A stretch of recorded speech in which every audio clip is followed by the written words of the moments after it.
contacté la première fois pour embarquer avec lui. C'est un joueur que je voulais parler avant d'embarquer. Puis c'était votre capitaine l'année dernière. C'est un leader, un grand leader. Un gars qui a pogné une jeune équipe, qui a fait un travail colossal l'année dernière. D'un point de vue adversaire, j'avais énormément de respect pour lui. Depuis que je l'ai rencontré, j'ai encore plus de respect. Il a dominé au niveau des... C'est un joueur qui a ramené du coup d'épaule, intensité, constance, offensive, leadership.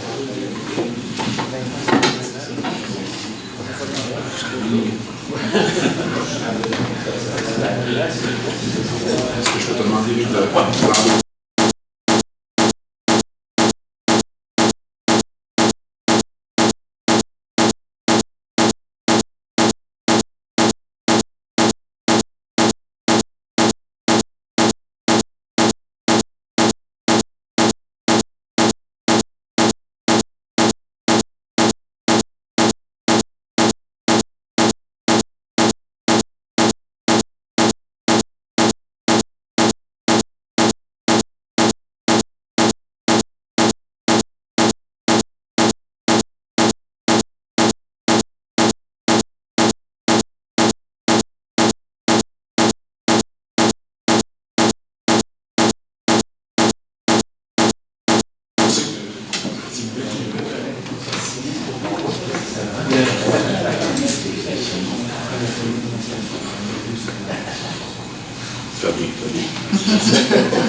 Merci beaucoup.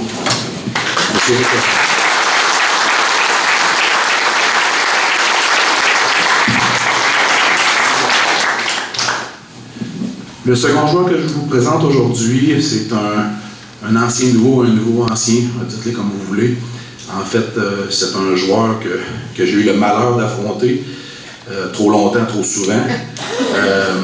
Un petit gars de la place, un joueur qui va changer les choses, qui va emmener l'équipe avec un pas en avant, qui va nous donner et de la profondeur, et du punch, et du leadership. Et regardez, c'est un ancien capitaine, c'est un joueur de, je dirais, multiples fois remporté le championnat des compteurs. Je pourrais continuer, je pense que vous avez deviné de qui on parle. Je suis très, très, très heureux de revoir le numéro 41, Kevin Tritier.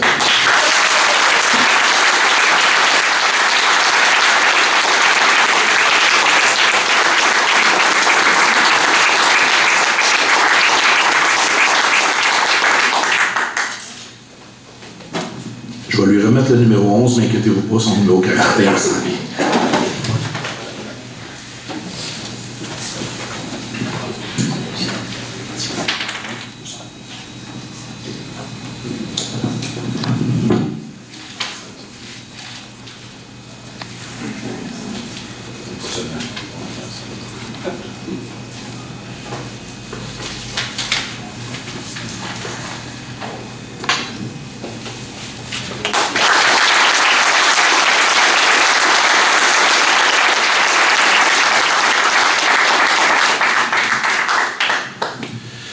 Le troisième joueur, un gardien de but. On sait tous qu'on est extrêmement choyé d'avoir la situation devant le filet qu'on a eue l'année dernière et qu'on va avoir la prochaine saison.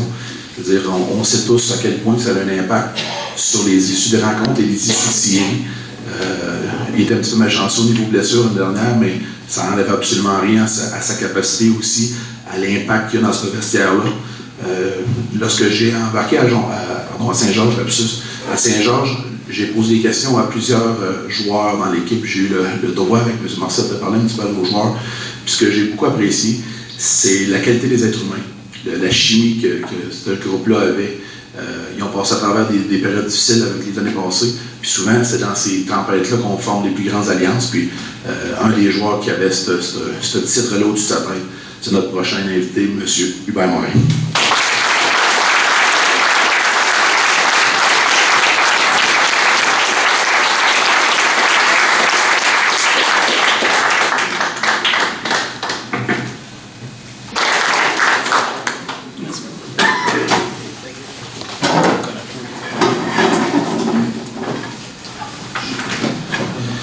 Le dernier dans le moins.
Moindre anecdote personnelle, j'étais de l'autre côté de la clôture et c'est un joueur que M. Morissette a refusé de me céder à plusieurs occasions, donc je suis un petit peu déçu, mais content que vous ne l'ayez pas fait aujourd'hui. Un joueur papier sablé, s'il en est un, c'est un joueur qu'on veut entourer. On va entourer ce gars-là pour avoir plus de gens comme lui. On va essayer de faire des copier-coller du prochain joueur. Que lorsqu'il va être plus entouré, je pense qu'il va pouvoir faire son travail encore plus, foncer au filet, électriser par les mises en échec, amener les joueurs à se sentir protégés, puis aussi amener un aspect de série, de play-off, c'est l'expression. J'adore ce genre de joueur-là. Je vous présente Mario Junot. Voilà.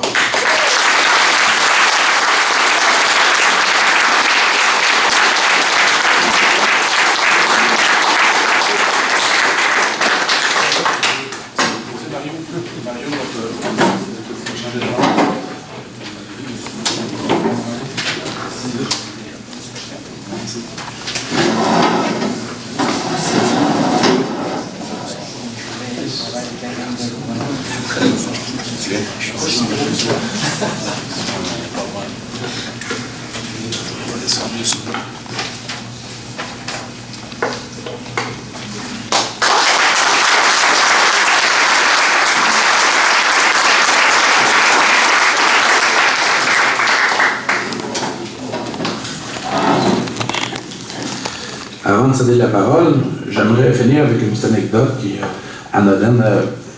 Je compare un petit peu la situation qui se présente entre la ville, le public et l'équipe de hockey, une petite chicane de coupe. Comme toute chose, quand on veut une petite chicane de coupe, on veut que ça fonctionne, on veut que tout le monde revienne ensemble, mais des fois, on attend toujours que l'autre fasse le premier pas. Aujourd'hui, je vous dis que nous autres, on va les faire les premiers pas. Nous autres, on va foncer dans le tas. On attend que, attendez pas qu'on trop longtemps, qu'on nous laisse languir. J'ai besoin que vous autres aussi, vous embarquez en même temps pour régler cette petite chicane de couple-là. Merci.